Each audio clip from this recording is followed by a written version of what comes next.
성도 여러분, 반갑습니다. 지난 시간에는 큐티가 무엇이고 또 언제 어떻게 시작되었는지에 대해서 잠깐 살펴보았는데요. 오늘은 큐티는 왜 해야 되는 것일까? 큐티가 어떤 좋은 점이 있길래, 어떤 필요성이 있길래 우리가 큐티를 해야 하는가에 대해서 잠깐 살펴보도록 그렇게 하겠습니다. 들어가면서 큐티에 대한 오해가 있습니다. 큐티를 하루도 빼먹으면 안 된다, 시작하면 끝까지 해야 된다 라고 생각하는 분들이 계세요. 그걸 율법적으로 이제 의식을 하시는 거죠. 물론 뭐 끝까지 매일같이 하면 좋겠지만 그것을 안 한다고 해서 오늘 안 좋은 일이 생겼는데 하나님께서 또 어떻게 아시고 큐티를 빼먹었더니 정확하게 그냥 벌을 내리시고 화를 당하게 하시고 그렇게 하신다라고 생각할 필요는 전혀 없다라는 것이죠. 하나님과의 뭐 어떤 서원 이런 게 아니라 내가 하나님 앞에서 말씀을 묵상하며 말씀대로 살아가기를 다짐하고 또 경건하게 살아가기를 도전하는 의미에서 시작하는 것이기 때문에 결코 이것을 율법적으로 생각할 필요는 없다라는 것이죠. 그래서 큐티의 유익이 무엇일까, 그것을 정확하게 안다면 이런 오해도 아마 없어질 것이라고 예상이 됩니다. 큐티의 유익이 무엇일까? 어떤 좋은 점이 있을까? 첫 번째로는요, 매일의 삶에서 하나님의 인도하심을 받을 수가 있습니다. 시편 119편 105절 말씀에 보면 주의 말씀은 내 발의 등이요 내 길의 빛입니다. 주의 말씀이 없을 때에는 아무런 등불도 없고 아무런 빛도 없이 어둠 속을 정말 여기 부딪히고 저기 부딪혀가며 살아왔던 인생이었지만 하나님의 말씀을 붙들고 살아갈 때에 각각 필요한 곳에서 빛을 비추어 주시고 피해야 할 장애물이 있을 때에도 등불이 되어 주시는 하나님의 말씀이 내 인생을 이끌어 가시는 빛이 되어 주신다라는 것을 이제 그 인도를 받을 수가 있다는 거죠. 시편 119편 130절에도 보면 말씀은 빛을 비추어 우둔한 사람을 깨닫게 하신다. 빛으로 계속해서 이렇게 비유를 하고 있는 것을 보게 하시죠. 깨닫게 하신다. 알고 살아가게 하신다라는 것이죠. 성경은 우리가 부를 때, 신학적으로 부를 때 닫힌 성경이라고 부릅니다. 성경이 66권 신약 구약 이렇게 딱 정해져 있지 않습니까? 더 이상의 계시와 더 이상의 성경의 추가가 되지 않는데 이 기록되어 있는 말씀이 하나님께서 우리에게 주신 완전한 성경으로 우리가 정경으로 봤기 때문에 이 기록된 말씀을 통해서 우리에게 하나님이 역사하시고 인도하신다라는 것이죠. 물론 어떤 특별한 경우에는 꿈에 뭐 나타나신다든지 혹은 음성으로 말씀하신다든지 이런 걸 체험하시는 분들이 있을 수도 있지만 기록된 성경이 충분하기 때문에 이 말씀을 통해서 우리에게 말씀하신다라고 하시는 것이죠. 그래서 우리는 말씀을 읽지 않으면 그 음성을 들을 수가 없다라는 것입니다. 성경을 무시하면서, 성경을 읽지 않으면서, 성경의 내용을 파악하지도 못하면서 내가 하나님의 음성을 들었다, 기도하다가 현몽했다, 기적을 보았다, 환상을 보았다 이렇게 얘기하는 것은 굉장히 무리가 있다라는 것이죠. 왜냐하면 하나님께서 이미 기록된, 닫혀있는, 완성된 이 말씀을 통해서 우리의 삶을 이끌어 가시고 또한 우리에게 말씀하시기 때문에 그렇습니다. 이렇게 귀한 말씀이 우리의 삶을 인도하시는 것을 체험할 수가 있다라는 것이죠. 두 번째 유익은요, 우리의 영혼이 하나님의 말씀을 먹고 자란다라는 것입니다. 영혼을 자라게 하고 나의 영적으로 성장함에 있어서 밑거름이 되어주는 그런 역할을 하게 된다는 것이죠. 오직 사랑 안에서 참된 것을 하여 범사에 그에게까지 어떻게 하라고요? 자라가야 된다. 어디까지? 머리이신 예수 그리스도의 그 모범까지 우리가 자라가야 된다. 에베소서 4장 15절 말씀이었고요. 베드로후서 3장 18절 상반절 말씀을 보면 오직 우리 주 곧 구주 예수 그리스도의 은혜와 그를 아는 지식에서 자라가라. 그를 아는 지식에 있어서 자라가라 라는 것이죠. 신앙의 연수가 오래되었다고 해서 자라나는 것이 아닙니다. 교회를 계속해서 다녔다고 해서 그 영혼이 그리고 영적으로 성장이 있는 것이 아니라 이 말씀을 묵상하는 삶을 통해서 성장과 자라남을 체험할 수가 있다라는 것이죠. 다른 사람이 밥 먹는 것을 본다고 해서 내가 영양분을 얻는 것이 아닙니다. 내가 밥을 먹어야지만 그 영양분을 섭취하는 것이고 자라가게 되고 건강함을 유지할 수가 있는 것이죠. 큐티의 유익 세 번째는요, 일정한 시간에 세속적인 일들로부터 구별이 되어서 큐티할 때 오직 하나님과 개인적으로 교통하는 시간을 가지게 됩니다. 즉 하나님과 풍성한 교제를 나눌 수 있는 삶의 특권을 누리게 된다라는 것이죠.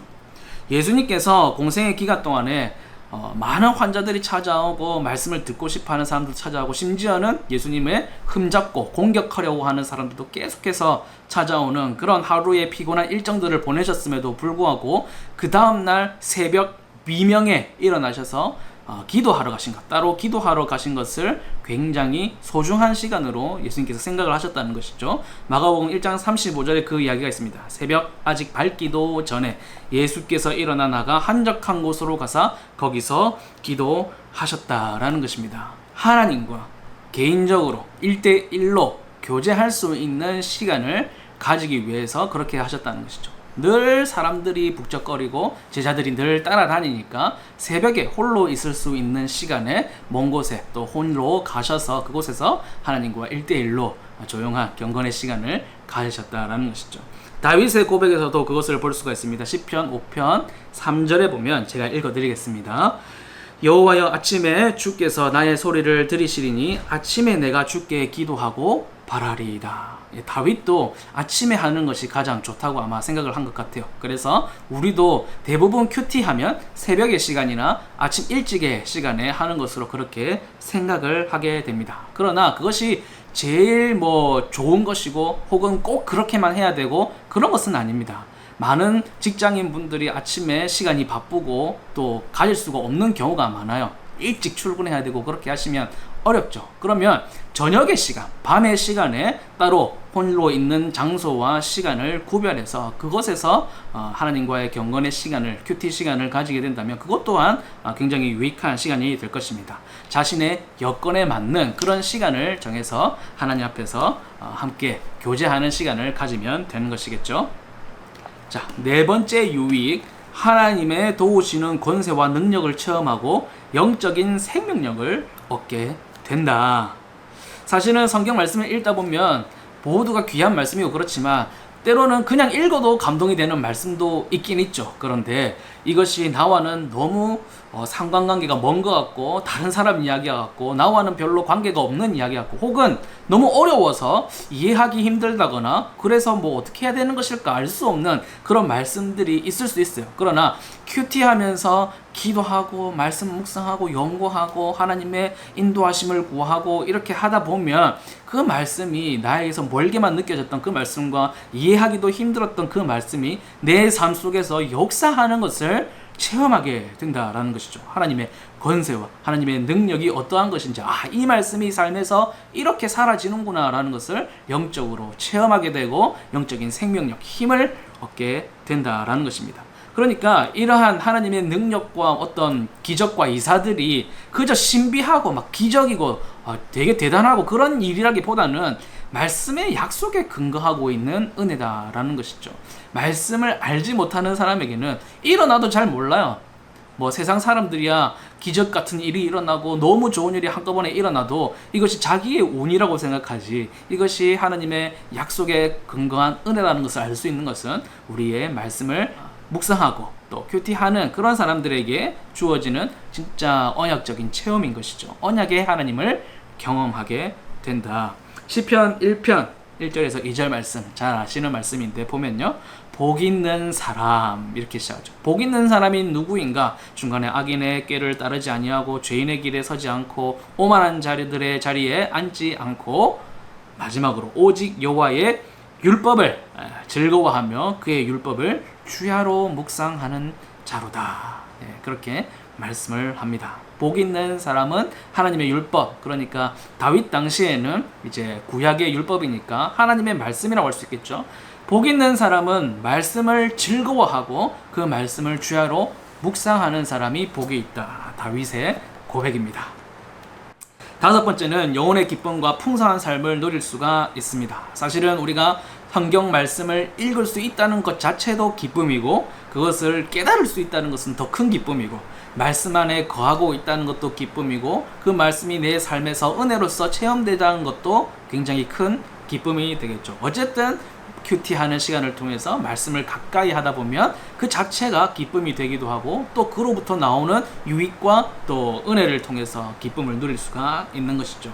시편 119편 말씀이 자주 나오는데요. 35절 말씀, 나로 하여금 주의 계명들의 길로 행하게 하소서, 내가 이를 즐거워한다. 그렇게 고백을 하고 있습니다. 시편 65편 5절 말씀에도 골수와 기름진 것을 먹음과 같이 나의 영혼이 만족할 것이라, 나의 입이 기쁜 입술로 주를 찬송한다. 그렇게 이야기를 하고 있습니다.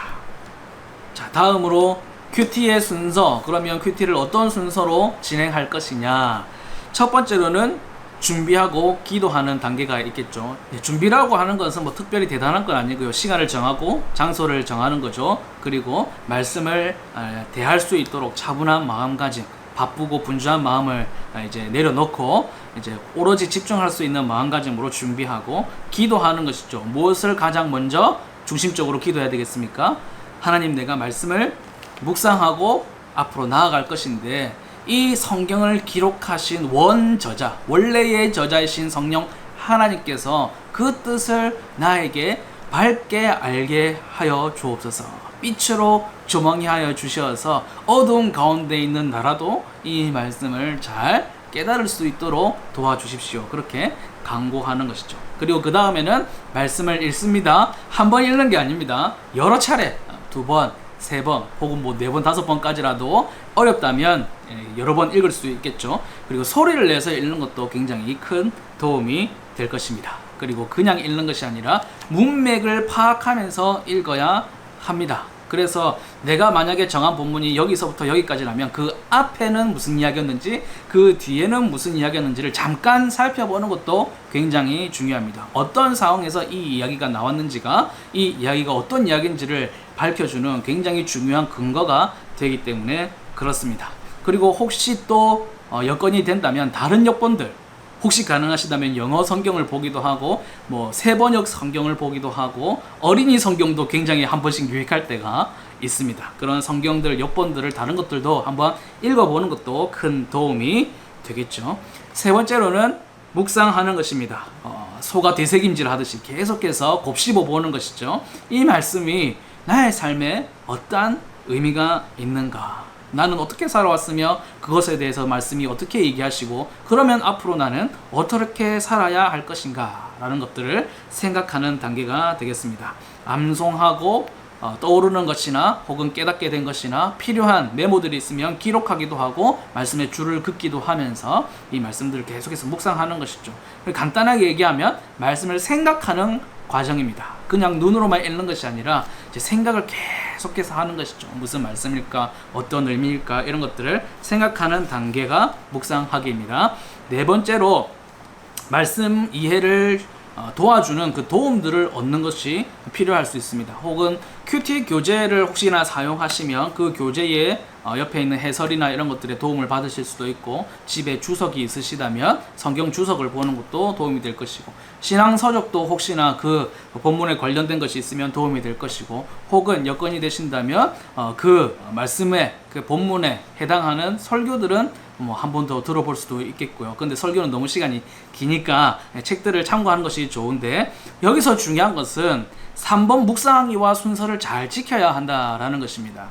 다른 뭐 어떤 큐티 책이나 큐티 강의, 뭐 큐티 교재 같은 것을 보면 이 3번하고 4번의 순서를 바꿔놓은 분들이 굉장히 많이 있습니다. 그런데 저는 생각할 때 묵상하기가 먼저라고 생각을 합니다. 왜냐하면 이미 막 해설되어 있는 다른 사람들이 묵상해 놓은 그런 글들을 보고 나면 내 묵상이 안 돼요. 잘 거기에 너무 치중돼 가지고 이것이 맞는 이야기라고 생각을 해버리면 내가 혹시나 다른 생각을 하거나 다른 은혜를 받거나 다른 음성을 듣거나 다른 교훈을 얻었으면 이게 뭔가 잘못된 것이 아닐까 먼저 의심할 수가 있게 되는 것이고, 계속해서 그쪽으로 치중되게 되는 경우가 있습니다. 그래서 먼저 자신의 삶을 말씀 앞에 비추어 보고, 그래서 나의 삶은 어떻게 될 것인가를 묵상하고 난 다음에 그 뒤에 교재를 통해서 혹은 책들을 통해서 도움을 얻는 것도 굉장히 중요한 것이죠. 그래서 편견을 안 가지도록 해야 되는 것이고, 또 나의 묵상한 것이 다른 사람들이 혹은 또 목사님들이나 신학자들이나 또 권위 있는 분들이, 학자들이 이 성경을 어떻게 해석했는지에 대해서 이 일치가 되어 가는지를 확인할 수도 있겠죠. 처음에 큐티를 시작하다 보면 내가 많은 오해를 할 수도 있고, 혹은 너무 나의 삶 쪽으로 끌어와서 말씀을 적용하는 그런 경우가 있을 수도 있겠고, 여러 가지 시행착오를 겪게 되지만 이제 나중에 이 도움을 얻는 과정에서 계속해서 교정해 갈 수가 있고, 그러다 보면 이제 점점 더 나의 실력도 쌓이게 되고, 이렇게 주석이나 이런 다른 책들과 너무 동떨어지지 않은 그런 교훈도 얻게 되고요. 또 다른 입장에 다른 사람의 그런 교훈도 볼 수가 있는 것이죠. 그러나 중요한 것은 내가 먼저 말씀을 순수하게 묵상하는 단계가 먼저 되는 것이 중요하다. 저는 그렇게 생각을 합니다.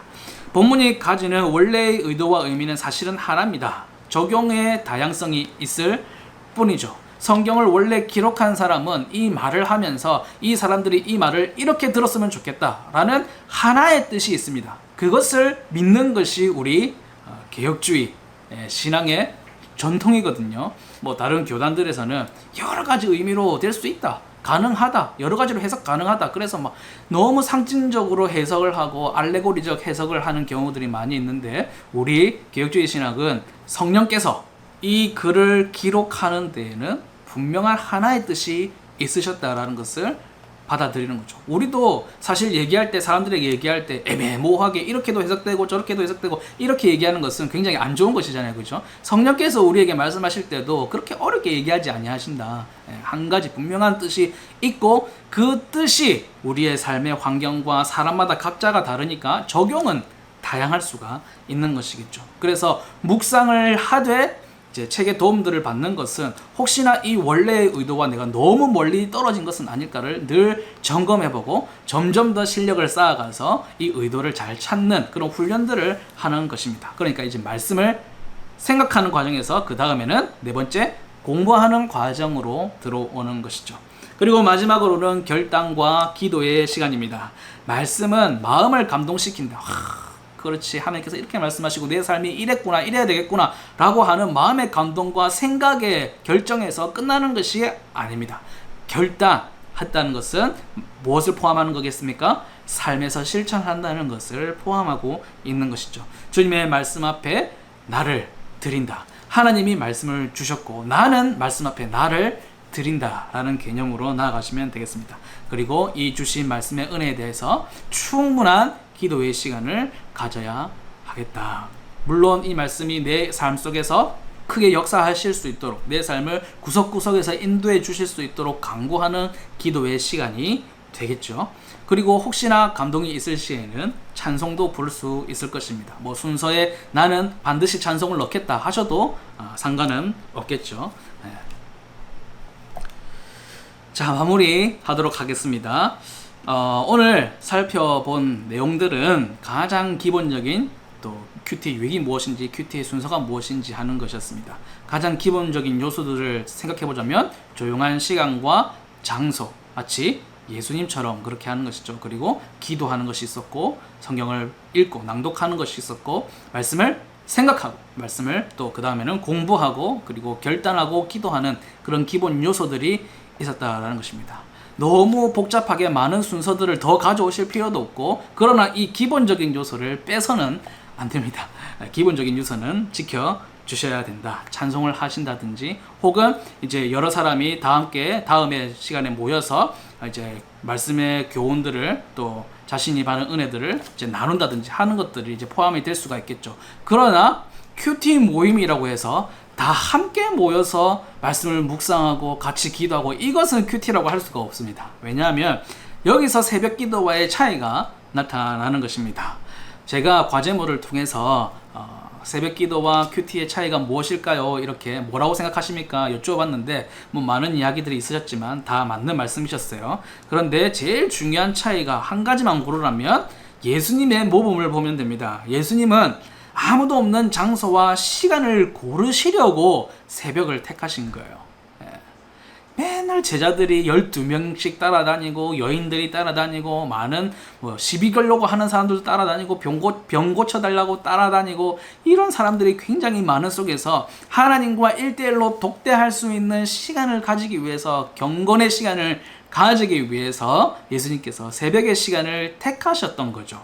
그러면 우리 새벽 기도랑 예수님의 새벽의 시간은 다르다는 것을 알 수가 있습니다. 왜냐하면 새벽에 각자 집에서 혼자 있는 사람을 일부러 모으잖아요. 그죠? 모아서 특히나 또 어떻게 합니까? 자기가 말씀을 묵상하는 게 아니고 설교를 하게 되는 거죠. 설교를 듣고 그것에 대해서 기도하고 하는 것인데 그것은 새벽 기도회가 되는 것이지 큐티를 대체할 수는 없다라는 것입니다. 우리나라의 새벽 기도는 길선주 목사님의 전통이죠. 길선주 목사님이 이전에는 도사도 아니고 스님도 아니고 그런 어떤 득도를 위해서 수행하는 분이셨는지 이제 예수님을 믿게 되면서 목사 안수를 받으시고 목사님이 되시고 난 뒤에 목회를 하다 보니까 예전에 중들도 도사들도 새벽에 일어나서 기도를 하는데 우리가 기도하지 않아서는 안 되겠다. 그렇게 해서 새벽 기도가 생기게 됐고 그것이 한국교회의 전통이 되었고 또 우리가 지금까지 지켜오는 귀한 전통이 되기는 했습니다만 예수님의 경건의 시간을 여기에 가져오는 것은 맞지 않다. 예수님의 경건의 시간을 우리가 적용을 한다면 무엇을 해야 되겠습니까? 새벽 기도는 물론이고 큐티라는 것이죠. 큐티의 기본 요소가 새벽 기도와는 다르다는 점을 다 말해줍니다. 조용한 시간, 장소, 아무도 없는 장소와 시간, 이곳에서부터 이제 새벽 기도와는 좀 다른 면모가 있는 것이죠. 그래서 새벽 기도는 새벽 기도대로 하시고 큐티는 큐티대로 하실 필요가 있다라는 것입니다. 가장 중요한 것이 하나님과 1대1로 내가 마음을 열고 하나님과 교제하는 시간이기 때문에 그런 것이죠. 이 기본 요소들을 잘 생각하시면 좋겠습니다. 큐티는 왜 해야 되는가? 혹시나 다른 사람이 물으신다면 이제는 대답해 드릴 수가 있겠죠. 어떤 분들은 또 새벽 기도로 대신하면 되지 않겠느냐? 거기에 대해서도 제가 좋은 해답을 드렸던 것 같습니다. 지금까지 함께 해주셔서 감사하고 다음 시간에는 성경은 어떤 책인가에 대해서 살펴보는 시간을 가지도록 하겠습니다. 감사합니다. 진실하게 거룩하게 살게